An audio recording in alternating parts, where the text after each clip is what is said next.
How's it going, everybody? In this video I will show you how to turn an image like this into this.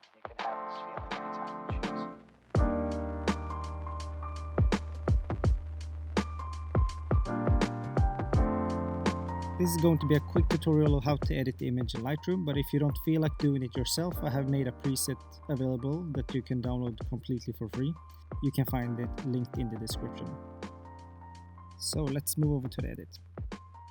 So what I want to achieve with this edit is to give it a dark and moody, almost mysterious vibe by reducing brightness in a way that the background becomes completely black and only the leaves are visible. And I'm also going to give it a little tint of teal and bluish color. Let's start by reducing the temperature a bit and moving the tint a little bit towards green.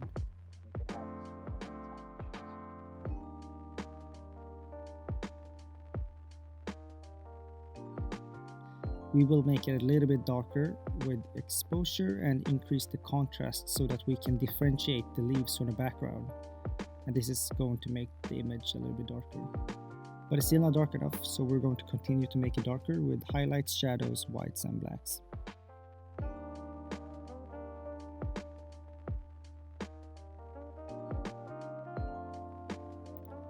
Let's skip presence and tone curve for now and move down to the HSL panel. The saturation and luminance of greens can be reduced. We don't want the greens to be that saturated and pop out too much, since it's supposed to be a little bit moodier.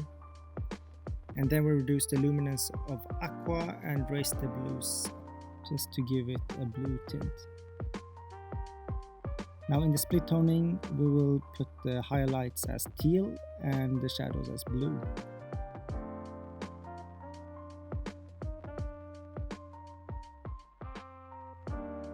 And as you can see, the blue is taking over a little bit too much, so we're going to reduce the shadows like so. And also adjust the balance.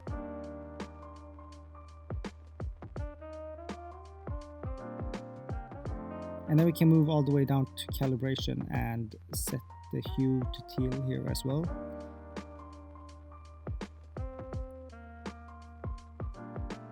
And the saturation is fine somewhere around here. Okay, so now we can move back to the tone curve and give it the classic S shape to further increase the contrast. So we're going to reduce the shadows and raise the highlights.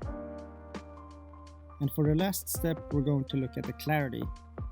I think clarity looks good either way, if you increase it or reduce it, but I prefer it when the leaves are smoother, so I'm going to reduce the clarity. Alright, and just like that we're done. I really like this edit, and I think it's quite a drastic difference between the before and the after picture. And like I said, I have made a preset of this edit available to you all completely for free, and you can find the link in the description. You'll get most of the preset if you apply it on an image that looks somewhat like the one that I used in this video. I hope you enjoyed watching this tutorial, and please leave a like if you did. Subscribe if you want more content like this. Thanks for watching, and see you in the next video.